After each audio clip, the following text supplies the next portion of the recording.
Halo laikku, gimana kabar hari ini? Semoga kalian semua dalam keadaan sehat dan bahagia. Balik lagi bareng aku di channel ini, tempatnya kita ngebahas alur cerita film yang seru, penuh misteri, dan pastinya bikin kalian mikir keras. Nah, di video kali ini, aku bakal bahas satu film yang penuh drama, emosi, dan rahasia kelam antara saudara kembar. Film ini diawali dari sebuah laporan kasus KDRT, tapi ternyata malah membuka kisah besar tentang pengkhianatan, cinta, dan balas dendam. Tapi sebelum kita mulai, jangan lupa buat klik tombol like, subscribe, dan nyalakan notifikasinya biar kalian gak ketinggalan cerita-cerita seru berikutnya.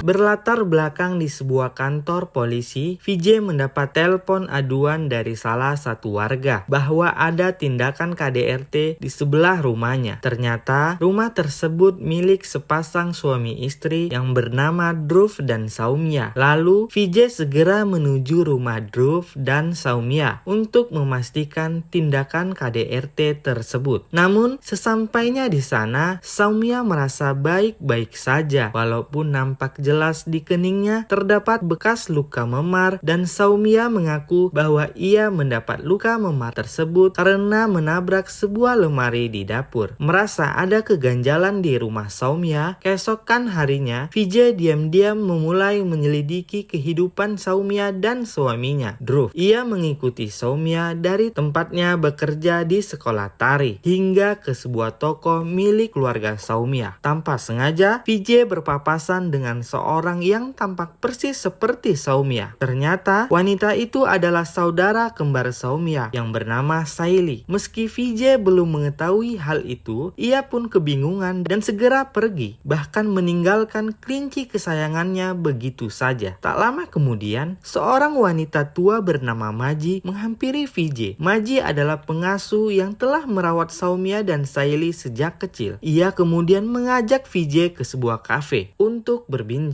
Di sana, Maji mulai menceritakan kisah masa lalu Saumya dan Saili, dua saudari kembar yang hubungannya tidak pernah akur sejak kematian ibu mereka. Saili selalu merasa bahwa segalanya direbut oleh Saumya, perhatian keluarga, kasih sayang, bahkan keberuntungan. Karena rasa iri itu, Saili sering mengejek Saumya dan menjulukinya sebagai ratu drama. Sikap Saili yang semakin keterlaluan membuat ayah mereka akhirnya memutuskan untuk mengirimnya ke sekolah asrama. Sejak kepergian Saili, kehidupan Saumya tampak lebih tenang, tapi tidak berlangsung lama. Setelah ayah mereka meninggal dunia, kondisi mental Saumya mulai menurun. Ia mengalami gangguan pernafasan dan menjadi takut akan ketinggian. Dalam masa-masa sulit itu, Maji yang telah lama merawat mereka menjadi sosok ibu bagi Saumya. Maji kemudian menceritakan kepada VJ bagaimana awal pertemuan Saumya dan Dhruv di Valley View Point. Saat itu, Dhruv mengajak Saumya mencoba para layang. Meskipun Saumya sangat takut ketinggian, ia merasa aman dan terlindungi ketika terbang bersama Dhruv. Sejak saat itu, hubungan mereka semakin dekat dan perlahan tumbuh menjadi cinta. Suatu hari, Saumya memperkenalkan Dhruv kepada pamannya dan Maji. Namun kebahagiaan itu tidak bertahan lama. Tiba-tiba Saili kembali pulang. Sejak kehadiran Saili, hubungan antara Dhruv dan Saumya mulai renggang. Dhruv tampak lebih tertarik kepada Saili, gadis yang berkepribadian liar, suka berpetualang, dan penuh semangat. Sifat-sifatnya yang berbeda dari Saumya yang lembut dan tenang. Keesokan harinya, Dhruv mengundang Saumya untuk makan malam di rumahnya. Malam itu sekaligus diadakan pesta kecil-kecilan yang dihadiri keluarga dan beberapa rekan bisnis Dhruv. Di tengah suasana pesta yang meriah, seorang tamu penting datang. Seorang menteri yang akan membicarakan kontrak kerjasama bisnis dengan Dhruv. Namun, suasana tiba-tiba berubah ketika Saili muncul dengan sikap dan tingkah laku yang tidak pantas di depan tamu. Ulah Saili membuat sang menteri terasa tersinggung dan akhirnya memutuskan untuk pergi, sekaligus membatalkan kontrak kerjasama bernilai 500 kors. Setelah pesta usai, ayah Dhruv sangat marah. Ia menegur Dhruv dengan keras karena telah menggagalkan kesepakatan penting itu. Dengan tegas, sang ayah menasehati Dhruv agar memilih pasangan yang sopan dan beretika, bukan gadis liar seperti Saili. Keesokan harinya, Dhruv berusaha memperbaiki suasana hatinya. Ia mengajak Soumya kembali ke Valley Viewpoint, tempat pertama kali mereka bertemu. Di sana, Dhruv mengajak Soumya terbang menaiki para layang bersamanya. Saat mereka melayang di udara, di tengah langit dan angin yang lembut, Dhruv melamar Soumya dengan tulus. Soumya terharu dan menerima lamaran itu. Namun di sisi lain, Saili yang mengetahui hal tersebut merasa kecewa dan hancur. Ia tidak menyangka bahwa Dhruv, pria yang diam-diam ia sukai, justru memilih Soumya sebagai istrinya. Pada hari resepsi pernikahan Dhruv dan Soumya, suasana yang seharusnya penuh kebahagiaan tiba-tiba berubah menjadi tegang. Saili datang ke acara tersebut dengan mengenakan gaun yang sama persis seperti milik Soumya. Ia dengan sengaja berusaha mengacaukan jalannya resepsi, membuat para tamu kebingungan membedakan mana Soumya yang asli. Tak berhenti di situ, Saili bahkan nekat masuk ke kamar pengantin dan menyamar sebagai Soumya. Ia mencoba mengambil alih peran sang pengantin wanita di malam pernikahan itu. Namun, rencana Saili tidak berjalan mulus. Soumya yang mengetahui keberadaannya segera berlari menuju kamar pengantin. Dengan penuh amarah dan kepanikan, ia mengetuk keras pintu kamar sambil berteriak-teriak memanggil nama Saili yang berada di dalam. Suasana pun menjadi kacau dan penuh ketegangan.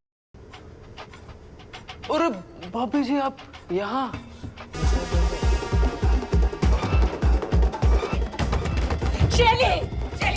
हाय सिस मुझे तो मिल तो गया है Adegan berpindah ke sebuah kafe. Terlihat Maji sedang duduk bersama Vijay. Dengan wajah lelah, Maji mencurahkan isi hatinya tentang rumah tangga Soumya yang kini penuh masalah. Ia menceritakan dugaan kekerasan dalam rumah tangga yang dilakukan Dhruv terhadap Soumya. Namun Vijay menyadari bahwa semua keluhan itu tidak akan berarti apa-apa tanpa bukti yang kuat. Malam itu di rumah Dhruv, suasana tampak tenang. Dhruv kedatangan seorang menteri yang datang untuk makan malam sekaligus membicarakan kerjasama bisnis yang sempat tertunda. Soumya dengan penuh perhatian menyiapkan hidangan untuk tamu yang penting tersebut. Namun ketika sang menteri mulai menyantap makanannya, wajahnya tiba-tiba berubah. Ia merasa makanan itu terlalu pedas. Dengan tergesa-gesa, sang menteri mengambil segelas air untuk meredakan rasa pedas di mulutnya. Suasana meja makan pun mendadak jadi canggung. Merasa bersalah, Soumya segera bergegas ke dapur untuk memeriksa kembali masakannya. Tak lama kemudian, Dhruv menyusulnya. Wajahnya tampak merah menahan marah. Ia menuding Soumya telah mempermalukannya di depan tamu penting itu. Dan akibatnya, kontrak kerjasama mereka kembali batal. Dengan emosi yang tak terkendali, Dhruv menjengkram tangan Soumya dengan keras hingga meninggalkan memar di pergelangan tangannya. Soumya menahan sakit itu dan ketakutan, tak mampu berkata apa-apa. Tanpa sepengetahuan mereka, Maji yang kebetulan berada di sudut ruangan diam-diam merekam kejadian tersebut menggunakan ponselnya sebagai bukti jika sesuatu saat kebenaran harus terungkap. Keesokan harinya, Soumya pergi ke sebuah klinik untuk mengobati memar di tangannya. Saat ia keluar dari klinik, secara tak sengaja bertemu dengan Vijay. Melihat kondisi Soumya, Vijay langsung menegurnya dan menyarankan agar ia melaporkan Dhruv atas tindakan KDRT. Namun, Soumya hanya diam. Ia menunduk, tak menanggapi ucapan Vijay, lalu berjalan pergi meninggalkan Vijay tanpa sepatah kata pun. Di wajahnya yang tersirat duka, ketakutan, dan kebingungan seolah terjebak dalam cinta yang menyakitkan. Adegan berpindah ke rumah Dhruv dan Soumya. Terlihat keduanya tengah duduk di ruang tamu, tampak akrab dan mesra. Soumya dengan wajah yang lembut menceritakan keinginannya untuk memiliki anak. Ia berharap kehadiran buah hati bisa membawa kebahagiaan baru dalam rumah tangga mereka. Namun, tanggapan Dhruv jauh dari yang ia harapkan. Dengan nada datar, Dhruv mengatakan bahwa ia tidak ingin memiliki anak untuk saat ini. Ia ingin fokus sepenuhnya sepenuhnya pada bisnis yang sedang ia jalankan. Saumya mencoba memahami. Tanpa sadar, ucapannya menyinggung hati Dhruv. Ia berkata pelan bahwa bisnis yang Dhruv banggakan sebenarnya didirikan oleh ayahnya. Dan tanpa bimbingan itu, mungkin Dhruv tidak akan bisa mengelolanya. Kata-kata itu membuat Dhruv tersulut emosi. Ia bangkit dengan wajah penuh amarah, melayangkan pukulan kepada Saumya. Amukannya membuat Saumya terjatuh dan memar di sekujur tubuh. Setelah itu, Dhruv meninggalkannya begitu saja, tanpa menoleh, tanpa rasa iba. Latar berpindah ke sebuah persimpangan jalan. Di sana, Vijay melihat Saumya berjalan tertatih dengan wajah lebam dan tubuh penuh luka. Hatinya terenyuh melihat kondisi wanita itu. Tanpa berpikir panjang, Vijay segera menyalakan mobilnya dan melaju menuju Haryana, tempat di mana ia tahu Dhruv memiliki sebuah bar dan bisnis pribadi. Sesampainya di sana, Vijay menemui manajer bar yang ternyata juga mengenal Dhruv dengan baik. Namun, Dhruv tidak berada di tempat itu. Merasa ada yang disembunyikan, Vijay menyelinap masuk ke ruang kantor Dhruv dan mulai memeriksa beberapa berkas penting yang disimpan di sana. Ia berharap menemukan sesuatu yang bisa menjadi bukti kuat atas tindakan kejam Dhruv terhadap Saumya. Merasa kesal karena Vijay terus mencampuri urusan rumah tangganya, Dhruv mendatangi rumah Vijay. Pertemuan yang seharusnya hanya untuk berbicara berubah menjadi pertengkaran hebat. Kata-kata keras terlontar hingga akhirnya mereka pun berantem. Keesokan harinya, Dhruv dipanggil ke kantor polisi setelah Vijay melaporkannya atas kasus penyerangan. Di hadapan kepala polisi, Dhruv mencoba membela diri dan mengatakan bahwa ia datang ke rumah Vijay hanya untuk berbicara, bukan untuk berkelahi. Sementara itu, Vijay yang masih kesal atas sikap Dhruv kembali mencoba meyakinkan Saumya agar melaporkan kasus KDRT yang selama ini ia alami. Namun, Saumya kembali menolak. Dengan nada lemah, ia berkata bahwa hubungannya dengan Dhruv sudah membaik dan mereka sedang menjalani program untuk memiliki anak. Malam harinya, Dhruv terlihat lebih tenang. Ia mengucapkan terima kasih kepada Saumya karena telah membelanya di depan polisi. Saumya hanya tersenyum kecil, mencoba menutupi luka batinnya. Lalu, dengan lembut ia mengajak Dhruv untuk naik para layang bersama, seperti masa awal hubungan mereka. Adegan berpindah ke suasana perayaan Holi, penuh warna, musik, dan tawa.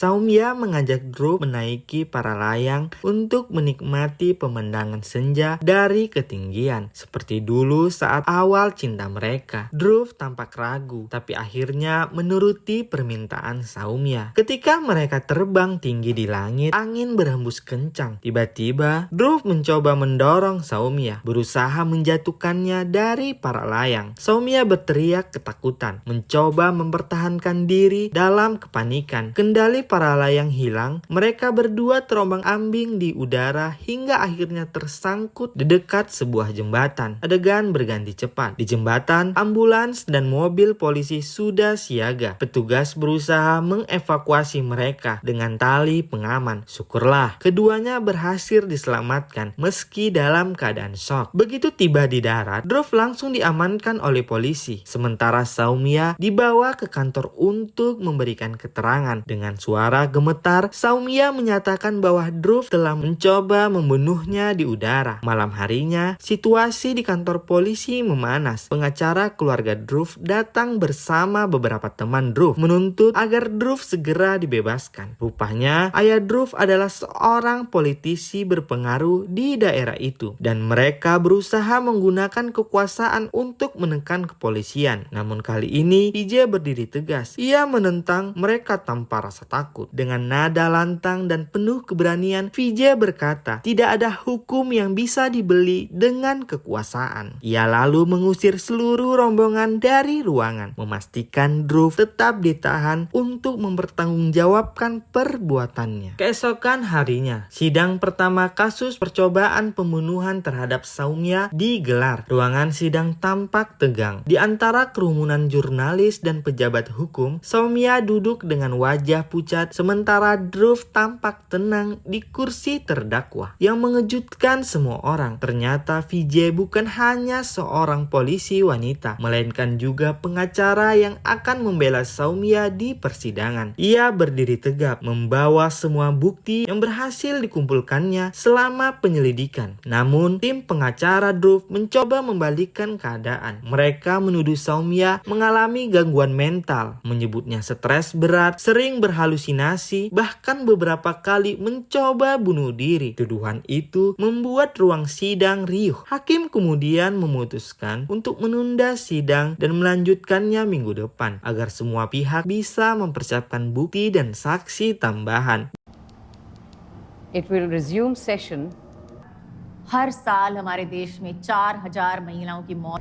The court has heard the statements for today. 2 minggu kemudian, sidang kedua dimulai. Kali ini, Vijay menghadirkan Saili sebagai saksi, berharap saudara kembar Soumya mau memberikan kesaksian yang jujur. Namun saat berada di kursi saksi, Saili tampak gelisah dan enggan membantu Soumya. Dengan suara pelan namun jelas, Saili berkata di depan hakim, "Saya tidak tahu apa-apa tentang KDRT. Saya tidak pernah melihat Dhruv menyakiti Soumya." Pernyataan itu membuat Soumya terkejut dan menatap kakaknya dengan mata yang berkaca-kaca. Melihat kebohongan itu, Vijay berbalik menyerang. Ia dengan berani menuduh Saili berselingkuh dengan Dhruv. Saili segera membantah. Namun dengan nada gugup, ia akhirnya mengakui bahwa ia memang pernah menjalin hubungan dengan Dhruv sebelum Dhruv menikah dengan Soumya. Ruangan kembali hening. Dhruv hanya menunduk, sementara Soumya tak mampu menahan air matanya. Dhruv kemudian mencoba membela diri. Ia menceritakan kembali kejadian di udara, mengatakan bahwa Soumya sendiri yang melepaskan sabuk pengamannya dan menjerit-jerit ketakutan, membuat para layang menjadi kehilangan kendali. "Saya tidak mencoba membunuhnya," kata Dhruv tegas. "Saya justru berusaha menyelamatkannya." Namun Vijay berdiri dan menatap hakim dengan yakin. "Yang mulia, pernyataan itu tidak masuk akal. Soumya menderita fobia ketinggian dan tidak tahu cara mengendalikan para layang. Bagaimana mungkin ia sengaja melepas sabuk pengamannya sendiri dan mempertaruhkan nyawanya hanya untuk menjebak suaminya?" Ruangan kembali sunyi. Semua mata tertuju pada Dhruv. Untuk pertama kalinya, Dhruv terdiam. Tak ada lagi pembelaan yang bisa ia ucapkan. Sidang kembali berlanjut dengan suasana menegangkan. Kali ini, Vijay menghadirkan beberapa saksi baru. Orang-orang yang berada di lokasi kejadian para layang saat insiden itu terjadi. Satu persatu saksi naik ke kursi dan memberikan kesaksian. Mereka mengatakan bahwa mereka mendengar Soumya berteriak meminta tolong dari udara. Salah satu saksi bahkan melihat jelas sabuk pengaman Soumya terlepas. Dan di saat yang sama, Dhruv tampak seperti mendorong tubuh Soumya hingga para layang kehilangan kendali. Vijay dengan tenang tapi tajam menyusun kesimpulan di hadapan hakim. "Yang mulia, ini bukan kecelakaan. Ini adalah tindakan yang lahir dari amarah dan keputusasaan. Dhruv tidak mampu mengendalikan emosinya. Ia bosan dengan istrinya, berselingkuh dengan saudara kembarnya. Dan saat Soumya berbicara tentang memiliki anak, Dhruv kehilangan kesabarannya, lalu mencoba mengakhiri hidup Soumya." Ruang sidang pun hening. Semua mata tertuju pada Dhruv yang kini hanya bisa menunduk. Beberapa saat kemudian, hakim membacakan putusan dengan suara yang tegas. Pengadilan menyatakan terdakwa Dhruv bersalah atas tindakan percobaan pembunuhan dan kekerasan dalam rumah tangga. Dengan ini, terdakwa dijatuhkan hukuman 13 tahun penjara. Suasana ruang sidang pun pecah. Soumya menunduk sambil menitikan air mata lega. Maji tampak berdoa pelan, sementara Vijay menarik napas panjang, merasa keadilan akhirnya berpihak pada korban. Namun, di balik keramaian itu, Vijay menangkap sesuatu yang aneh. Tatapan Soumya dan Saili saling bertemu, bukan lega, tapi gelisah dan penuh rahasia. Seolah-olah ada sesuatu yang mereka sembunyikan. Setelah sidang berakhir, Vijay tak bisa berhenti memikirkan tatapan itu. Ia bersandar di atas motornya di depan toko milik keluarga Soumya. Termenung selama berjam-jam, hatinya resah, pikirannya berputar-putar mencari potongan kebenaran yang hilang. Ia kemudian memerintahkan asisten asistennya. Ambilkan semua rekaman CCTV dari acara Holly dan kamera di sekitar toko keluarga Saumya. Aku ingin melihat semuanya dari awal. Malam-malam berikutnya, Vijay hampir tak bisa tidur. Ia terus menonton rekaman demi rekaman, mencoba menemukan sesuatu yang tak terlihat oleh mata siapapun di pengadilan. Semakin lama ia menatap layar, semakin besar firasatnya bahwa kasus ini belum selesai dan kebenaran yang sebenarnya jauh lebih kelam. Di malam yang sunyi, Vijay menatap layar monitor berisi rekaman CCTV dari gang sempit di dekat toko milik keluarga Saumya. Matanya menatap tajam setiap detik rekaman yang berjalan pelan. Tiba-tiba, ia menghentikan video. Di sana tampak jelas sebuah mobil berwarna hitam milik Dhruv terparkir di depan toko, tepat sebelum kejadian para layang terjadi. Merasa curiga, Vijay segera menemui Dhruv di ruangan tahanan untuk memastikan hal itu. "Apakah mobil ini milikmu?" tanya Vijay dingin sambil menunjukkan foto tangkapan layar dari CCTV. Dhruv menatapnya, lalu mengangguk. "Ya, itu mobilku. Sebelum kami ke tempat para layang, kami memang sempat mampir ke toko keluarga Saumya. Dia bilang ingin mengambil inhalernya yang tertinggal." Jawaban itu membuat Vijay terdiam lama. Dalam pikirannya, potongan-potongan peristiwa mulai tersusun. Ia membayangkan kemungkinan bahwa Saumya dan Saili sempat bertukar di toko tersebut, menjebak Dhruv untuk membuat seolah-olah Saumya yang menjadi korban percobaan pembunuhan. Karena Saumya diketahui takut ketinggian, skenario itu terasa masuk akal. Mungkin yang sebenarnya naik para layang bersama Dhruv bukan Saumya, melainkan Saili. Vijay meninggalkan ruangan tahanan dengan wajah muram. Pikiran terus berputar. Ia kembali ke kantor polisi, mencoba menelusuri setiap detail laporan yang mungkin terlewat. Adegan berpindah ke rumah Saumya. Saili terlihat duduk termenung di ruang tamu. Pandangannya kosong. Maji datang menghampiri, duduk di sampingnya dengan lembut. Dengan suara lirih, Saili mulai bercerita. "Aku pernah melihat Saumya. Dia tampak stres berat. Dia bahkan pernah mencoba mematahkan jempol tangannya sendiri dengan batu. Dia selalu menyalahkan dirinya karena dia tidak bisa menolong ibu kami waktu itu." Air mata menetes di pipi Saili. Ia melanjutkan, "Sejak saat itu, Saumya sering ketakutan. Dia percaya bahwa Dhruv akan membunuhnya. Dan meski itu terjadi, Dhruv tidak akan pernah dihukum." Saili menatap Maji penuh rasa bersalah. "Aku ingin melindunginya. Maji, aku ingin memastikan Dhruv membayar semua penderitaan Saumya." Kembali ke kantor polisi, Vijay memanggil semua petugas medis kepolisian untuk menanyakan hasil pemeriksaan Saumya. Petugas itu tampak ragu, tapi akhirnya berkata jujur, "Ada sesuatu yang aneh, Bu. Saat pemeriksaan, saya melihat Saumya dan Saili masuk ke kamar mandi bersamaan dan keluar dalam keadaan yang agak berbeda. Tapi kami tidak pernah berpikir macam-macam waktu itu." Kata-kata itu membuat Vijay terpaku. Pikirannya berputar cepat. Ia mulai membayangkan kemungkinan pertukaran identitas antara dua saudara kembar itu. Bukan hanya sekali, tapi 2 kali. Malam itu,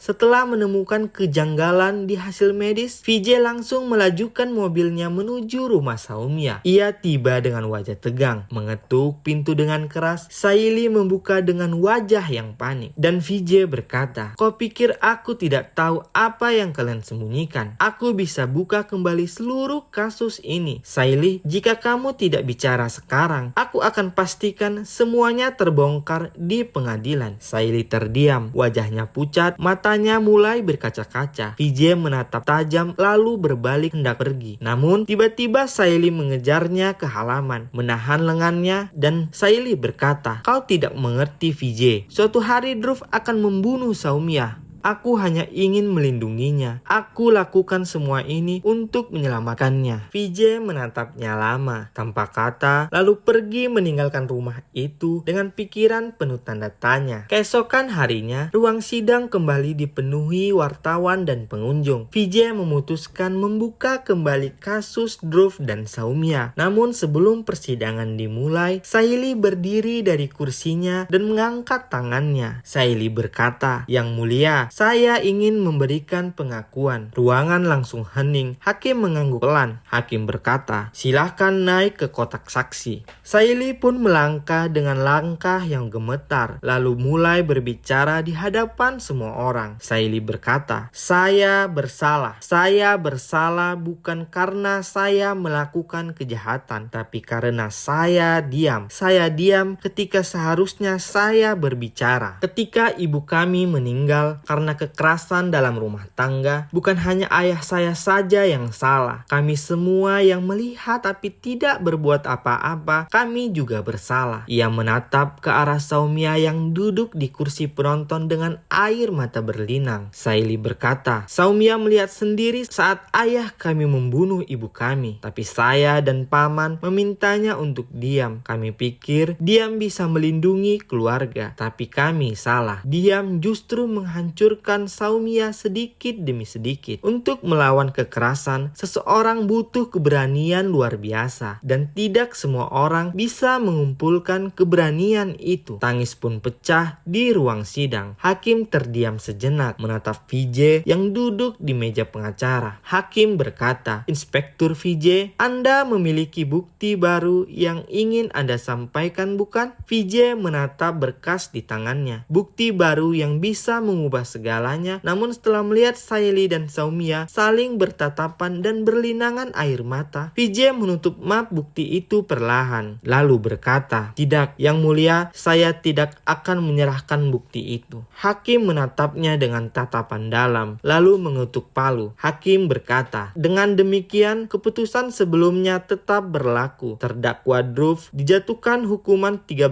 tahun penjara atas tuduhan percobaan pembunuhan dan kekerasan dalam rumah tangga. Ruang sidang pun kembali hening. Saili menunduk, sementara Saumya menatap Vijay dengan campuran rasa lega dan penyesalan. Vijay berdiri perlahan, menatap mereka berdua, lalu berbisik lirih. Kebenaran kadang bukan soal siapa yang bersalah, tapi siapa yang akhirnya berani berbicara. Dan film pun berakhir.